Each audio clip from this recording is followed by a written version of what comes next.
Hello everyone, this is Gorax. In today's video I'll show you a new hero that is quite powerful on a single target, and this is something that the Poison team really needed, as all the epics, even the legendary heroes, are not even close to the damage that Lothier can do.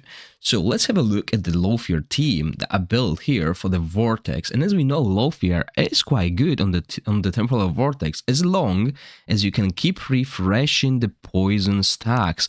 This is the first season on a test server when I was able to get proper haste runes without farming them myself to make sure it works. And this is the team basically. Let's go over the equipment quickly. So this is what I'm using. I'm using Scenario in this team for further testing. That's gonna happen on Temporal Vortex 1 to see the damage output through the 20 minutes of the boss. However, once we get to the Temporal Vortex 4, all of this will change. So I've built a team that can work on both levels and will be easier to test later on.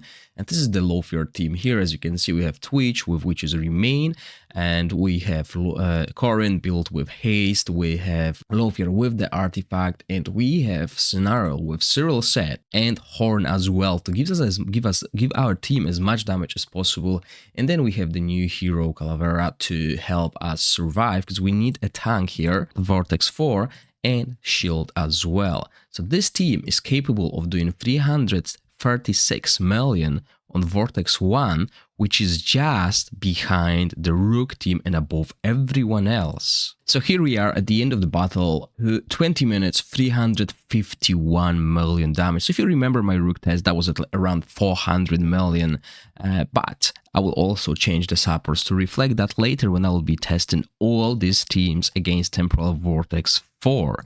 Now, so the new hero that got released called Dino is quite good. He's a baby Lothier, that's what we call him in a CC chat, mainly due to how his ultimate works. So for every stack of poison on the enemy, the hero additionally deals 20% attack derivative poison damage. So that's what he does.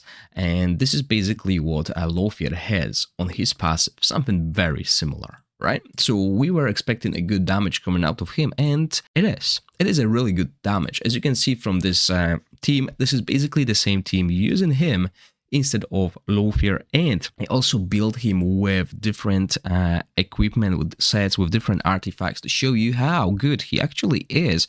Because no matter the way you build him, and maybe I didn't find the best build yet, but with the builds I ran, all the damage is very similar. So let's see how much damage he can do. So as you can see, this build with Ravatru Roots can do quite good damage, 126 million, and this transfers to around 45 million damage on Temporal Vortex 4, and he does 68 million damage. Obviously, this is nowhere close to the Lothier with an exclusive artifact, but this gives us hope that this hero will be a very good addition to the Poison team when it comes to single target, as this is what this team struggles. This team will never, sadly, even with this hero, will not compete against the Ice Blast teams, even though it's more stacked when it comes to legendary heroes, etc. But it is a really good addition to this season. And here we go again. I'm going to use the Queen's Fan artifact here to boost the derivative damage he does with his ultimate. And as you can see, the damage goes up to 130 million. So as you can see, RNG being RNG, we got to 150 million.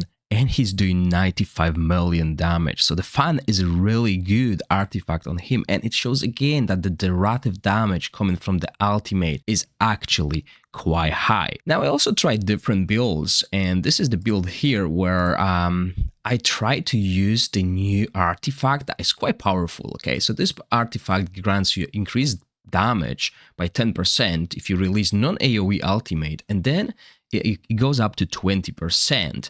So again, I'm running an Enlightenment set. However, I'm running it more attack oriented than the Enlightenment oriented. And as you can see, we can compare those two, and the damage output is very similar. But let's run it again. Maybe we'll hit the RNG god this time around. So as we can see, the damage is way lower. It's comparable with the damage of the Ravatrix Roots. So definitely the Enlightenment build is superior. However, as I said, it might not be the end of it, as there are so many good new artifacts. so many new things, and even this enlightenment set is boosted. Maybe playing this attack-based, crit rate-based build will be better if we change this equipment to a proper one, but sadly the proper one does not work correctly at the moment. So that's what we are using here, another build, another different approach to this hero. And here it is, the lowest damage of them all. So, as again, I think the Enlightenment build will be the best for him. Obviously, once you guys get access to him, you might give me an idea how to build him. I'm always looking to learn. I'm not the best when it comes to building heroes that I never played before, and Poison Team is something that I don't have experience with, because I don't have Twitch and other heroes. So I never built it, and I had to ask a lot of questions in the Discord chat today to make this low fear build work. But this is how we learn, both of us, you and me, we learn through asking questions and becoming better at the game. So let me know if you like Dino, okay? Let me know if you think he will be a good addition to your team, because currently single target Poison Team is non-existent, and we've been using Sigrid and Ally to deal with any bosses, and it is painful to watch it. So I hope this hero will help, especially at the end game content or even continental challenge bosses. I hope you enjoyed the video. If you do, please click the like button and consider subscribing to my channel. As always, thank you for watching, stay safe, bye!